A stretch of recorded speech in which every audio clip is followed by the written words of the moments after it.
اضافہ کر لیا ہے، لیکن انٹرنیشنل ان کی نئی دور مزید تھی. A320 جو ہے 200 چھوٹا طیارہ ہوتا ہے، میرا خیال ہے اس کے اندر 140 سے 160 کے قریب سیٹیں ہوتی ہیں، تنگ کر لو تو 180 کر لو. ہاں تو یہ چھوٹا سا طیارہ ہوتا ہے، یہ انہوں نے لیز پہ لے کے اپنا آپریشن شروع کیا تھا. اب یہ تیسری بڑی ایئر لائن بن گئی ہے پاکستان کی. پہلے نمبر کے اوپر PIA، دوسرے نمبر کے اوپر ایئر بلو، اور وہ کہتے ہیں تیسری بڑی ایئر لائن ہے. تو تیسری بڑی ایئر لائن کے پاس کم از کم 8 سے 10 طیارے ہونے چاہیے. تو یہ انہوں نے رنگ کیے ہوئے پرانے طیارے لیز کے اوپر لے کے یہ Sialkot chamber of commerce and industry نے سیال ایئر شروع کی تھی. اب وہ ملتان سے ہفتے کی 5 فلائٹیں چلایا کریں گے، اور ظاہر ہے ملتان سے شارجہ، کیونکہ اس علاقے کے زیادہ تر لوگ شارجہ اور دبئی میں گئے ہوئے ہیں. شارجہ کی ایئرپورٹ جو ہے وہ سستی ایئرپورٹ ہے، دبئی کی ایئرپورٹ جو ہے وہ مہنگی ایئرپورٹ ہے. لیکن متحدہ عرب امارات کے قونصل جنرل نے پاکستان سے جو فلائٹ تھی اس کا افتتاح کیا تھا. مطلب ہے کہ انہوں نے یہ فلائٹیں رو پٹ کے UAE جاتی ہیں. پہلے یہ سیالکوٹ سے دبئی کی چلا رہے تھے 2 فلائٹیں ہفتے کی، اب انہوں نے 5 اکٹھی فلائٹیں، جو 5 فلائٹیں یہ دبئی کی ایئرپورٹ پہ اتارنا افورڈ نہیں کرتے. میری کیلکولیشن یہی بتاتی. تو یقیناً انہوں نے کیا کیا ہوگا کہ انہوں نے پھر شارجہ میں، اجمین میں یا اس طرح کی کسی ایئرپورٹ پہ وہ ایئر لائن اتاری ہوگی. Let's see.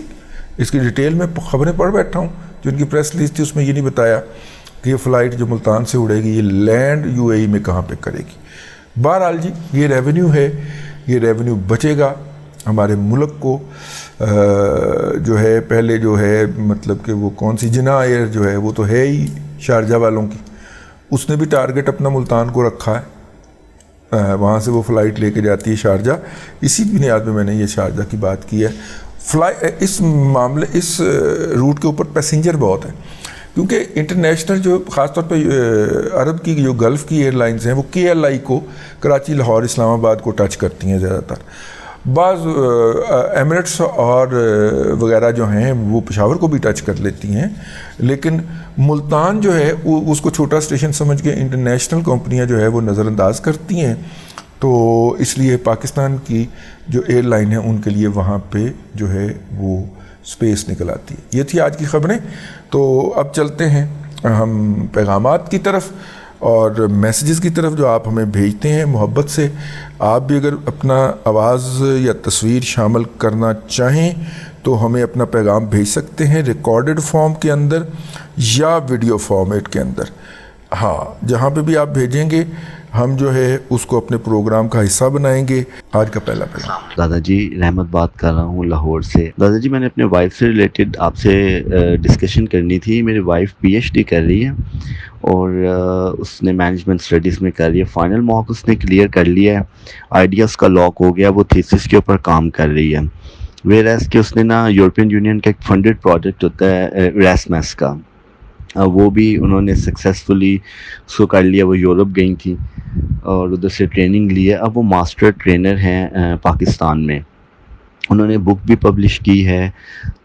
ایک لاہور کی ایک گورنمنٹ یونیورسٹی ہے، اس کے اندر وہ ایز اے کورس ورک پڑھائی جا رہی ہے اسمارٹ گرڈ انجینئرنگ کے اوپر.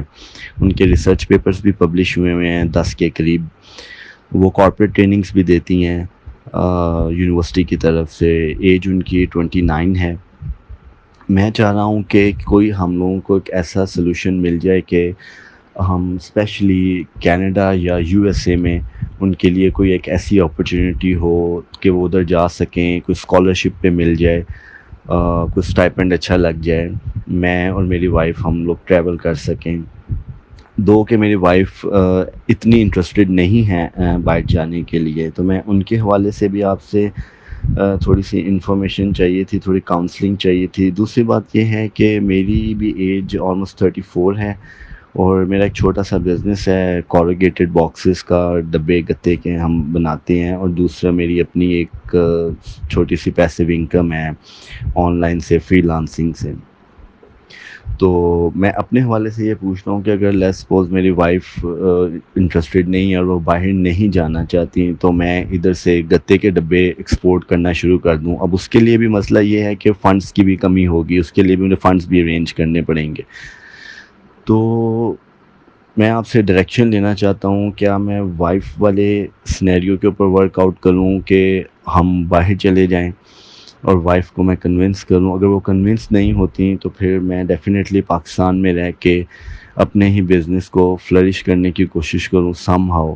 تو آپ کیا سمجھتے ہیں کہ کون سی آپشن زیادہ بیٹر ہے, ہمیں کس ڈائریکشن میں جانا چاہیے؟ السلام علیکم. دیکھیں بیگم جو ہیں وہ آپ کا اسٹرینگتھ ہیں آپ کی, جن کی بنیاد کے اوپر آپ وہاں پہ موو کر سکتے ہیں. تو آپ کو جو ہے وہ یہ والا آپشن ضرور لینا چاہیے. لیکن اگر وہ نہیں مانتی تو یہاں پہ بھی یہ جو آپ جو کوروگیٹڈ باکسز کی بات کر رہے ہیں, ان کا کام کوئی چھوٹا کام نہیں ہے, یہ بہت اچھا کام ہے اور بہت بڑا کام ہے.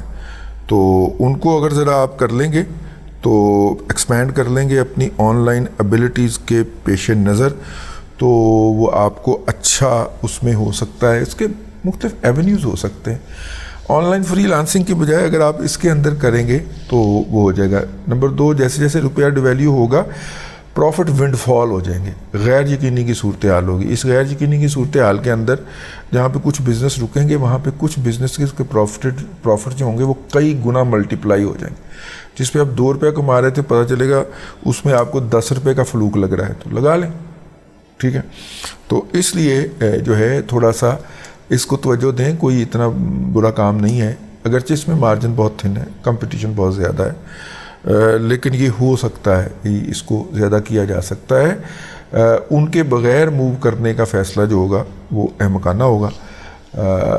کم از کم 5-6 سال تک آپ الگ رہیں گے, تو شادی کرنے کے بعد الگ رہنے کے لیے پھر شادی کیوں کی تھی؟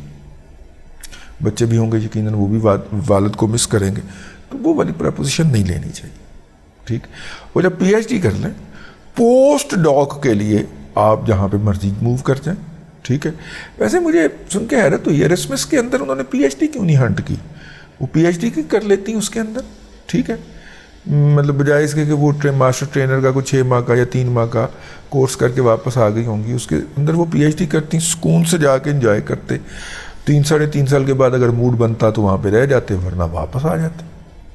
ٹھیک ہے, بچے بھی یورپ کے ہوا کھا آتے. تو یہ مجھے سمجھ نہیں آئی.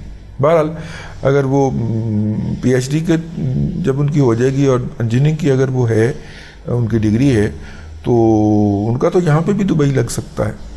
ٹھیک ہے نا, تو اس لیے تھوڑا سا یہیں پہ رہ کے سوچا جائے کام کرنے کو.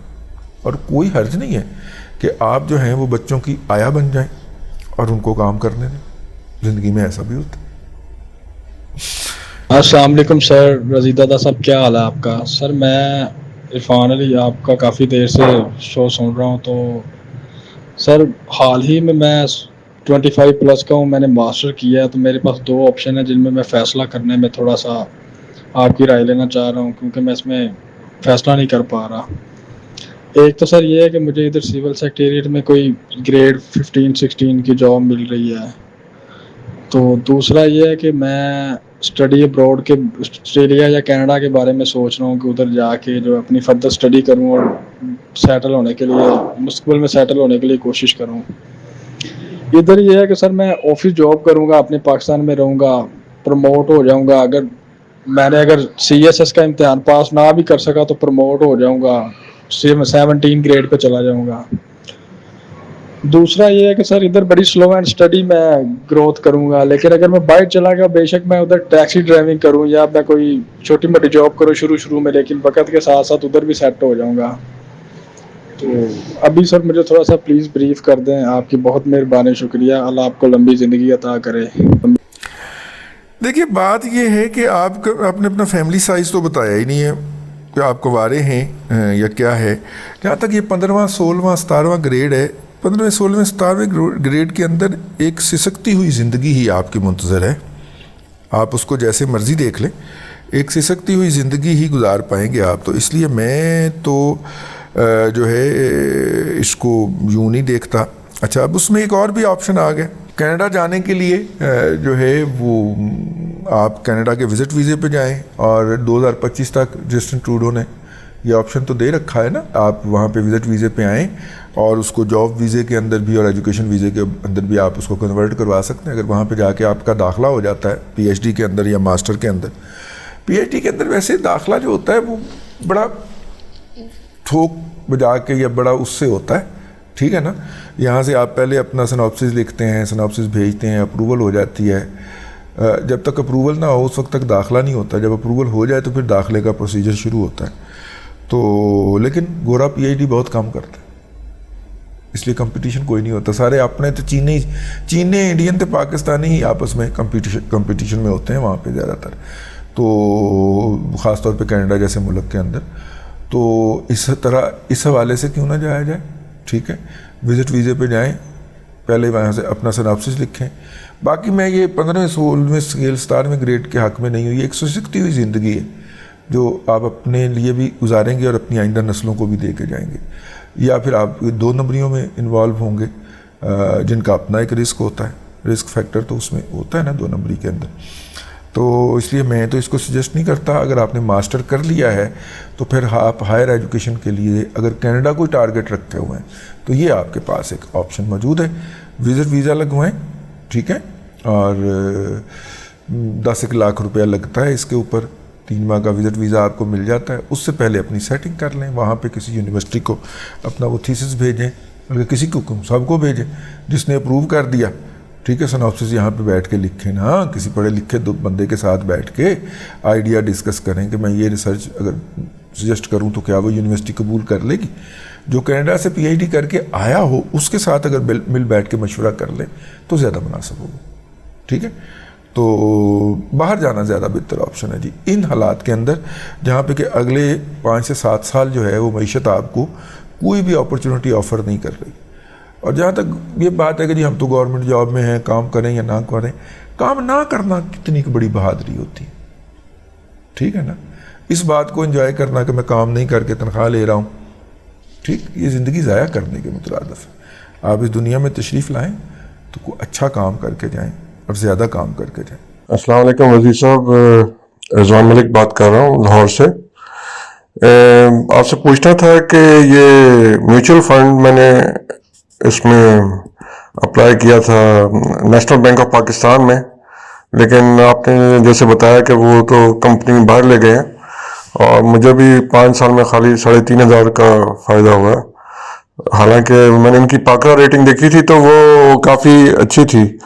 تو آپ مجھے کائنڈلی سجیسٹ کریں کہ ہم جب میوچل فنڈ کسی بینک کا لیتے ہیں تو اس میں ہمیں کیا کیا دیکھنا پڑے گا کہ بھئی یہ لینا چاہیے, اس کا میوچل فنڈ اچھا ہے. اور عزیز صاحب یہ بھی بتائیں کہ اپنا یہ SIP یعنی کہ سسٹمیٹک انویسٹمنٹ پلان, اس کا کوئی پروڈکٹ ہے پاکستان میں اویلیبل, تو وہ بھی کائنڈلی بتا دیں. دیکھیے SIP کا پہلے SIP کا ایز سچ جو ہے وہ کوئی بھی انویسٹمنٹ پلان جو ہے وہ ہم اس لیے نہیں کر سکتے کیونکہ جو ہے ہمارے ہاں کریڈیبلٹی نہیں ہے مالیاتی کمپنیوں کی نا. ایک کمپنی اس وقت کریڈیبل ہے. دوسری ساتھ آپ کے ساتھ ہاتھ جو ہوا ہے وہ میں عرض کر دیتا ہوں. آپ کے ساتھ ہاتھ یہ ہوا ہے کہ آپ نے ٹاپ کے اوپر وہ خریدا ہے جب سٹاک مارکیٹ ٹاپ کے تھی. میوچل فنڈ ہمیشہ سٹاک مارکیٹ کے ساتھ موو کرتا. جب سٹاک مارکیٹ ٹاپ پہ تھی تو اس کی قیمت بھی ٹاپ پہ ہوگی. آپ نے ٹاپ پہ خریدا اور جب آپ نے کہا کہ میں نے چیک کیا تو اس وقت مارکیٹ باٹم ہوئی تھی. پچھلے مہینے تک تو باٹم آؤٹ ہی تھی نا, تو اس وقت آپ نے باٹم آؤٹ مارکیٹ کے اندر اس کو چیک کیا. تو یہ دن خریدنے کے دن تھے. اگر آپ جو ہیں میری بات مان لیتے, اگر آپ نے اس کو انکیش کر لیا, یعنی جس وقت بیچنے کے دن تھے آپ نے اس وقت اس کو بائی کر لیا اور جس وقت خریدنے کے دن تھے آپ نے اس کو بیچ دیا. تو جب آپ الٹی سمت میں چلیں گے, سوا کے الٹی سمت میں چلیں گے تو پھر آپ کے ساتھ یہی ہوگا. نمبر 1. نمبر 2, آپ کو اپنا اسپیشل پرپز دیکھنا چاہیے. جیسے دیکھیں نا AKD کا اپرچونٹی فنڈ ہے, وہ کہتے ہیں جی ہم تو موقع پرست ہیں, جہاں پہ موقع ملتا ہے ہم بائی کرتے ہیں اور پھر اس کے بعد پیسہ بناتے ہیں, مال بناتے ہیں اور نکل جاتے ہیں. ٹھیک ہے, اور اس کے گین جو ہیں وہ AKD کے جتنے بھی میوچل فنڈ ہیں ان میں سب سے زیادہ, لیکن اس کا لاس بھی سب سے زیادہ ہوتا ہے. اب آپ کے اوپر منحصر کرتا ہے کہ آپ نے اس کو کس وقت بائی کیا. اگر آپ نے اس کو ٹاپ پہ بائی کر لیا کہ یہ پچھلے 1 سال جتنے بھی میوچل فنڈ تھے وہ ڈسکاؤنٹڈ پرائز پہ مل رہے تھے, کہ ادروائز پرائز ان کی 50 روپے ہے ایک سرٹیفکیٹ کی. وہ سرٹیفکیٹ آپ کو 32 روپے پہ بھی مل رہا تھا, 28 پہ بھی مل رہا تھا, 34 پہ بھی مل رہا, کچھ دنوں کے لیے 28 پہ بھی آیا تھا, لیکن 34-35 اس رینج میں مل رہے تھے, یعنی اپنی فیس ویلیو سے 15 روپے نیچے مل رہے تھے. ٹھیک ہے. اب مارکیٹ چڑھنا شروع ہو گئی, 49,000 کے لیول پہ جاتی ہے, شرما کے نیچے آ جاتی ہے, 48 سے تو اوپر ہی ہے نا, 48 کے ارد گرد کھیل رہی ہے, 48 سے نیچے 48 سے اوپر. تو جس دن یہ مارکیٹ جب ہم نے اس کو باٹم پہ دیکھا تھا تو اس وقت مارکیٹ 41,000 39,000 کے لیول پہ تھی. اس وقت آپ کو میوچل فنڈ خریدنا چاہیے تھا, جو کہ آپ نے نہیں خریدا. تو پھر آپ کے ساتھ یہ تو ہونا چاہیے. میوچل فنڈ ہمیشہ اسٹاک مارکیٹ کے ساتھ چلتا ہے. اسٹاک مارکیٹ اوپر, میوچل فنڈ اوپر, اسٹاک مارکیٹ نیچے, میوچل فنڈ نیچے. یہ سمپل فارمولا ہے, میں نے آپ کی خدمت میں عرض کر دیا. اب تک کے لیے اتنا ہی. اگلے دادا پوتا شو میں پھر ملاقات ہوگی. اللہ تبارک و تعالیٰ آپ کو آسانیاں عطا کرے اور آسانیاں خلق خدا میں تقسیم کرنے کی توفیق عطا کرے.